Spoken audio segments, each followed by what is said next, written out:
Here we go. All right. The book talks about something called thirsty solutions, which sounds very strange.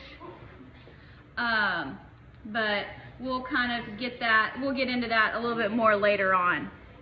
But you can have a solution that wants to absorb more water. It's like it can't get enough. So that's what a thirsty solution is. We'll talk about it more later. But let's just get some of the easy definitions down. So, easy parts first. What is a solution?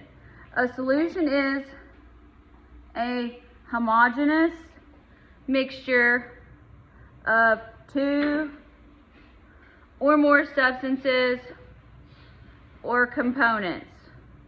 If you're a bad speller and you want to say homogeneous, you can say that. The correct pronunciation is homogeneous.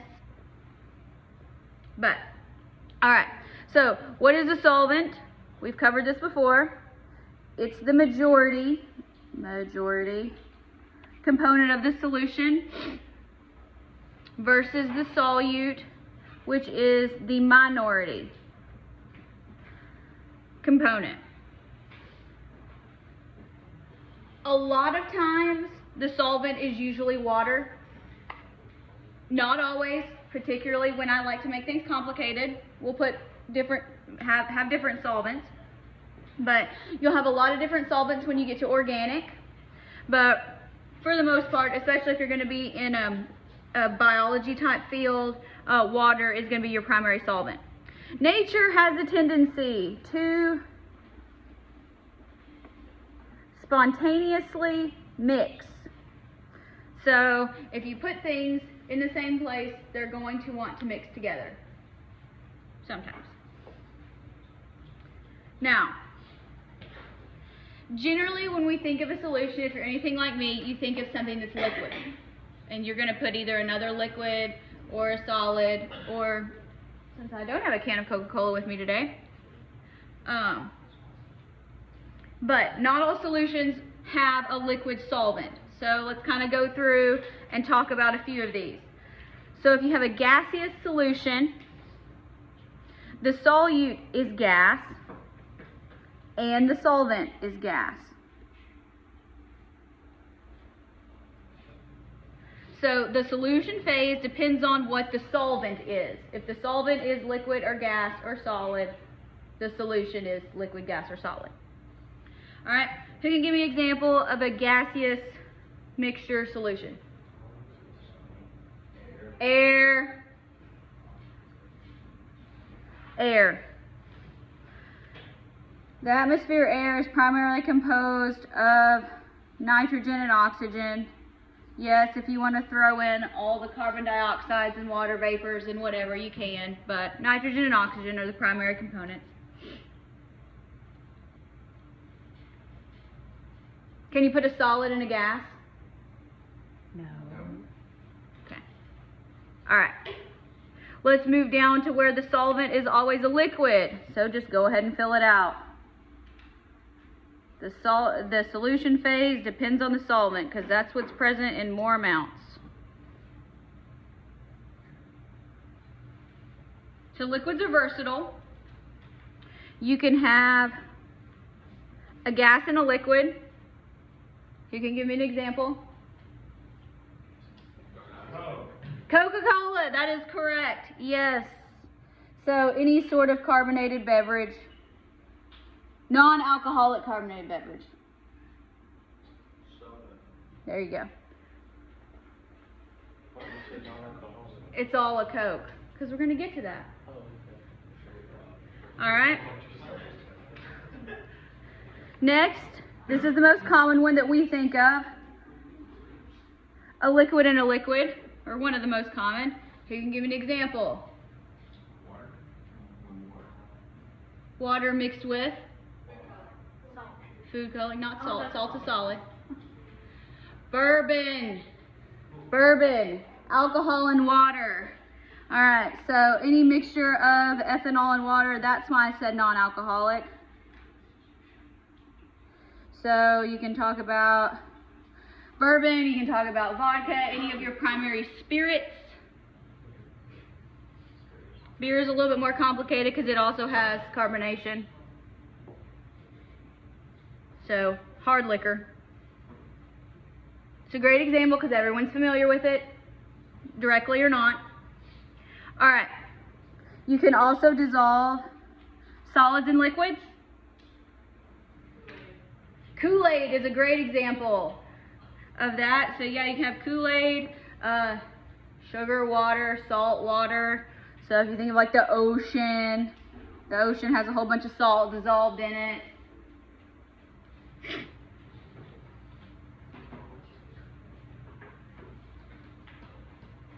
All right, and then when you have a solid in a solid, who knows what we call that?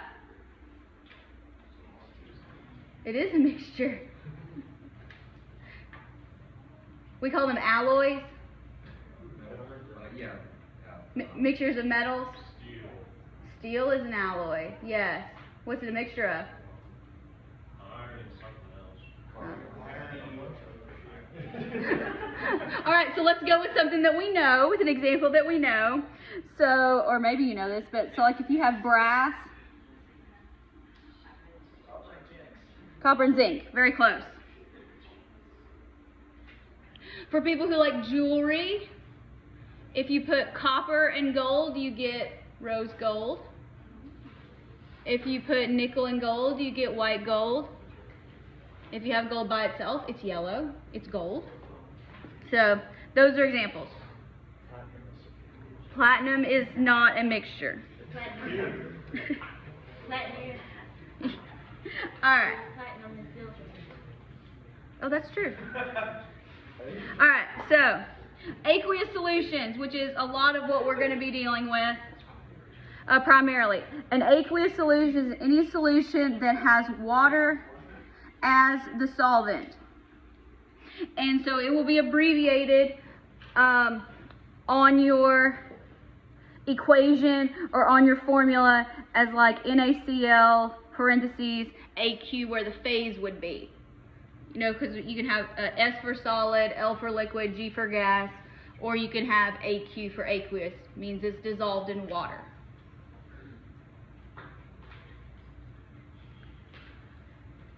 Solubility, that is the other main purpose of this chapter.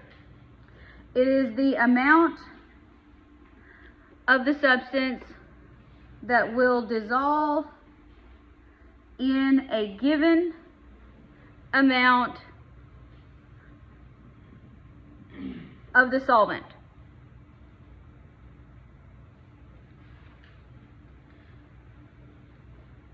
So you always have to know how much solvent you're dealing with. Usually it's like per 100 grams or per 100 milliliters is a common expression of solubility. Depends on several things. But you know, the amount that you can put in 100 milliliters of water is probably different than what you can put in a liter. Does that make sense? Yes. So you have to know how much you're dealing with. You've got to have a reference point when you're talking about solubility. There's no blanket, it's soluble this way. You've got to have some parameters.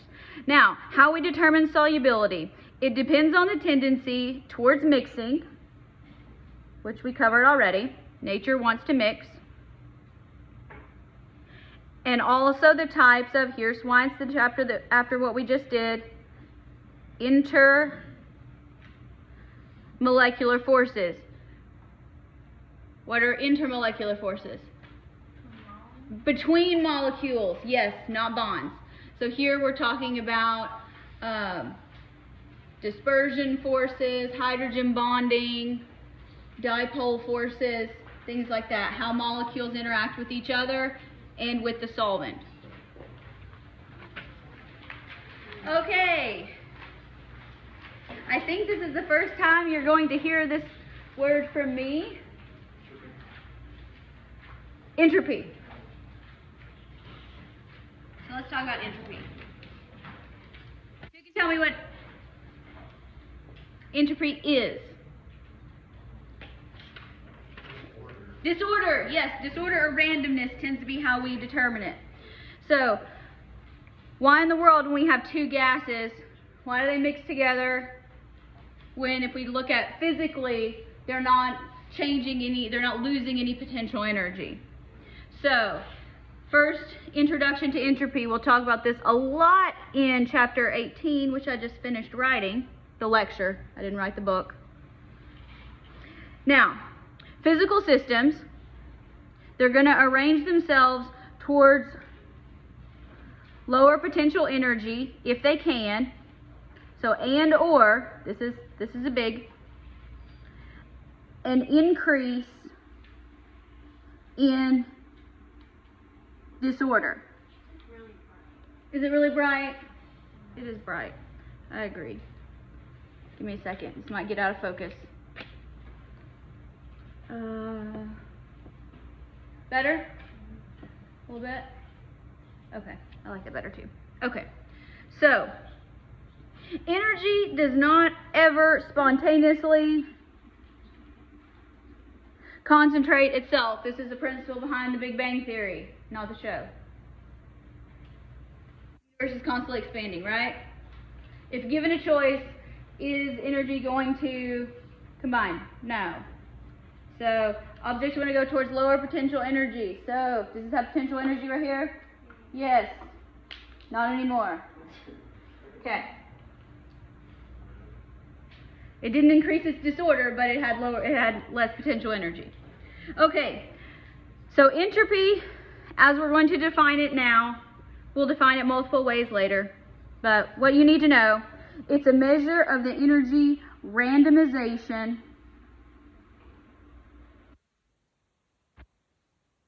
or the energy dispersal. So how it's spread around in the space that it has.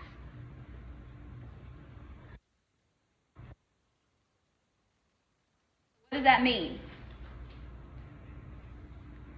The two gases, so like oxygen and nitrogen, if you put them in the same container, the oxygen is not going to stay over here and the nitrogen is not going to stay over here. They're going to mix together.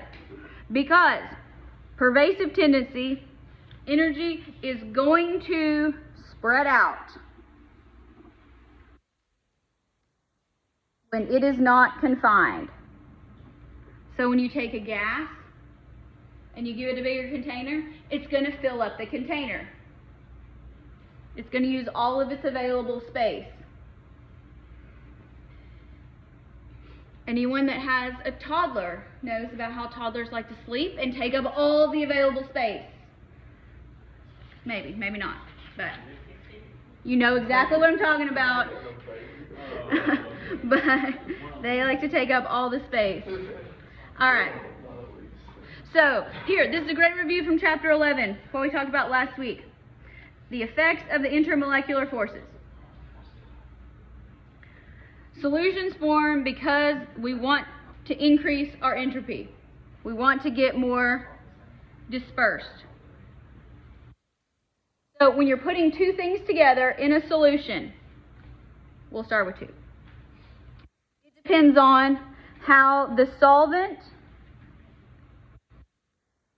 interacts with the solute, how they're going to kind of combine together. Are they going to interact with intermolecular forces or not? How the solvent molecules interact with each other.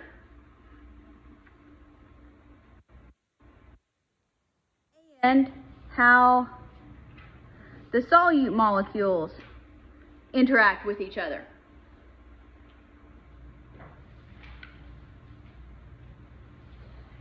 So, before we start filling in blanks, think about this. Before you put something in water, if it wants to stick to itself really strongly, is it really going to want to stick to water? No. Probably not, if it prefers itself more than water. So if you have a solvent that really likes to stick to itself, is it going to want to break up and share space with something else? Probably not. So we'll say that in a more scientific way. How the solvent and the solute interact with each other, those interactions, they need to be greater than the individual component interactions to form a solution. So they got to like each other better than they like themselves.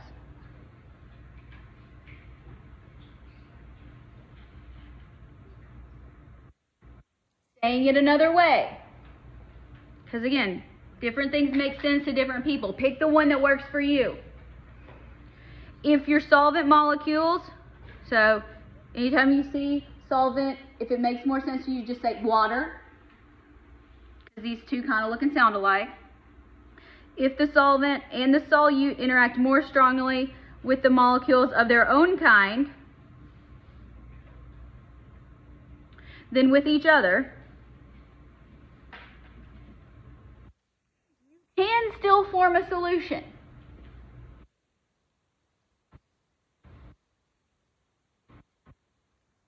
Because if the difference between them is not that much, then entropy can still form a solution.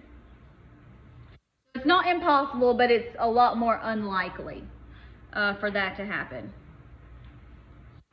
Now, miscibility. This is sort of like solubility, but different. It's the ability of two or more substances to be soluble in each other in all proportions. So a lot of times we're going to use solubility and miscibility interchangeably. That's not entirely appropriate, but we still do it. You know this along the concept of like dissolves like. Yes? Hearing that before? Yes? Okay. All right. And also, if you don't like dissolves like, polar versus non-polar. So water will interact with other polar compounds. Doesn't tend to mix. So if it's not miscible, it's going to form the layers. Okay. Look at these beautiful organic molecules. They're so pretty. You don't have to draw these. It's okay. Don't worry. Okay. Now, I went ahead and gave you the name of them. But, so if you know by the name whether they're water soluble or fat soluble, you're sort of ahead. But we're going to look at their chemistry and their groups and determine if we think they're water soluble or fat soluble. Fat soluble means not water soluble. Okay? All right, so this is vitamin C. What do you notice about vitamin C? Yeah, there's a whole lot of OH groups that we could do hydrogen bonding with. I agree. So all of these we can do hydrogen bonding with. So do you think it's going to interact well with water? Yes, it is. So we're going to say vitamin C is water soluble. So unless you try really, really, really, really hard, you cannot overdose on vitamin C. You just pee it out. That's your biology connection. All right. Let's look at vitamin K. It's technically vitamin K3. That doesn't matter. What do you notice about it?